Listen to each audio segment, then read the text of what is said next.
A capacitor is a device that stores electrical energy in an electric field. Here, some different types of capacitors are displayed. Even though each one looks like different, if you look inside these capacitors, they have two pieces of conducting plates separated by a dielectric. Dielectric material is an insulating material which opposes the flow of current. The plates are made up of metals like aluminum, and the dielectric can be made up of any kind of insulating material such as paper, glass, ceramic, or anything that blocks the flow of current. Now let us learn how a capacitor works. Initially, the two conductors are electrically neutral.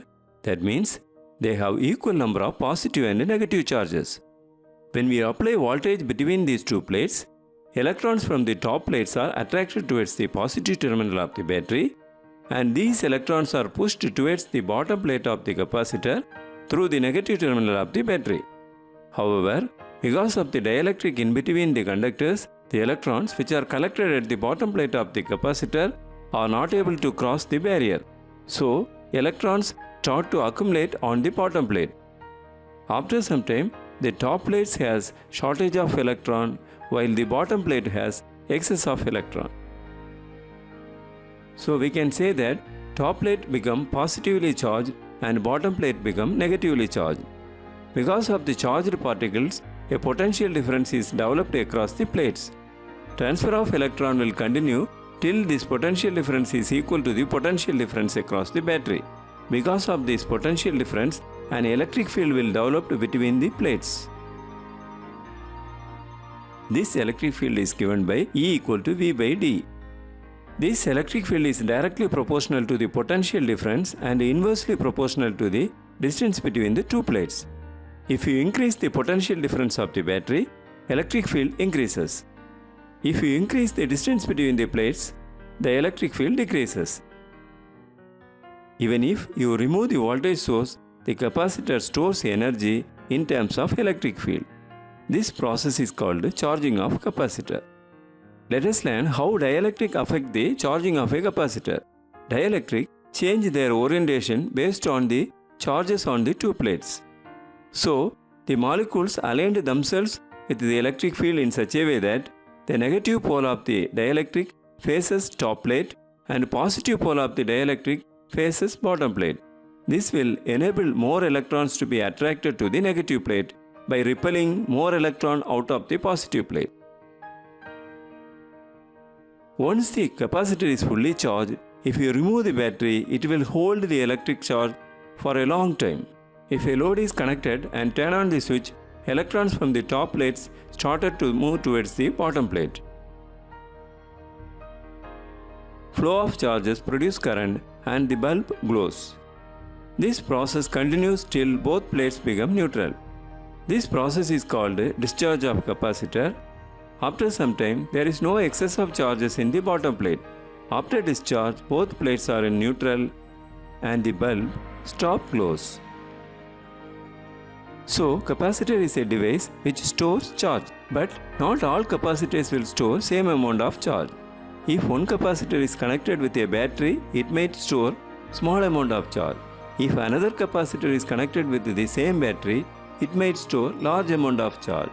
The ability to store charges in a plate is called capacitance. The capacitance of the capacitor is the number that tells you how good the capacitor is at storing charge. A capacitor with a large capacitance will store a lot of charge. A capacitor with a small capacitance will only store a little charge. So, capacitance equals the charge stored on the capacitor divided by voltage across the capacitor. So, we can say that C equal to Q by V. Q in this formula is referring to the magnitude of charge on one side of the capacitor, and V in the formula is referring to the difference in potential between the two metal plates.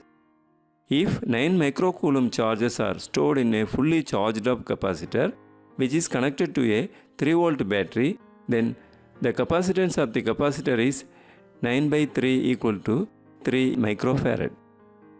Practical capacitors are designed in a variety of shapes, some of which are shown here.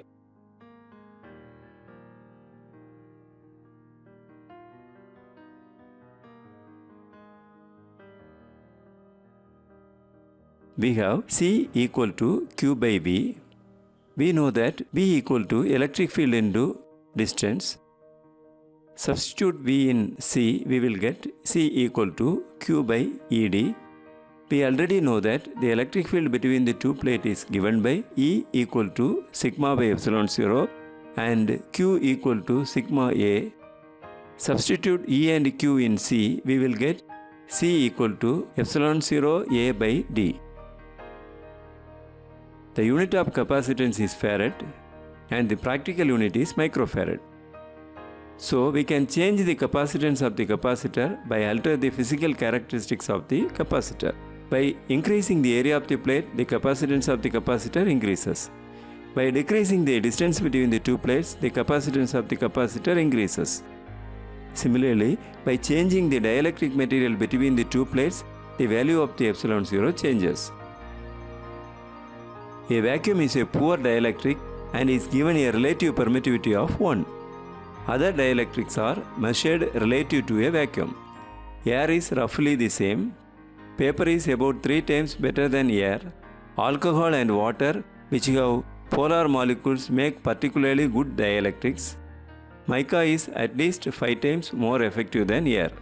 So, by adjusting area of the plate, distance between the plates, and by choosing proper dielectric, we can design our required capacitor.